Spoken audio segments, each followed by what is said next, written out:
Өңірде Жамбыл облысы әкімдігінің білім басқармасы мен техникалық және кәсіптік білім беруді дамыту орталығының ұйымдастыруымен 16-19 маусым аралығында Жамбыл политехникалық жоғары колледжінде WorldSkills Жамбыл 2025 облыстық чемпионаты өтуде. Чемпионатқа облыстық кәсіпкерлер палатасының өкілдері, техникалық және кәсіптік білім беру ұйымдарының қызметкерлері мен студенттері, сарапшылар мен әлеуметтік әріптестер қатысуда. Аталған шараның негізгі мақсаты жастарды кәсіптік даярлау саласындағы озық әлемдік тәжірибелерді анықтау, оларды техникалық және кәсіптік білім беру жүйесіне енгізу, оқытудың заманауи технологияларын қолдануды кеңейту, инновациялық үрдістерді дамытуға ықпал ету, оқу бағдарламаларын жетілдіру бойынша әдістемелік қолдау көрсету және сарапшылар қауымдастығын қалыптастыру болып табылады. Сонымен қатар еңбек адамның мәртебесін арттырып, техникалық кәсіптердің беделін көтеруге бағытталған. Осы тұста облыс чемпионаттың ашылуында сөз алған Алтынай Жайлышева WorldSkills қозғалысының маңыздылығына тоқталып, қатысушыларға сәттілік тіледі.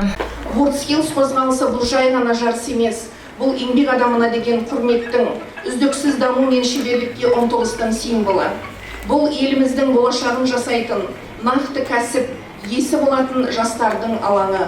Ал бүгінгі біздің чемпионатымызға облыстың 28 құзыреттілік бойынша 173 қатысушы өз бағын сынамақ. Қатысушыларға сәттілік тілейміз.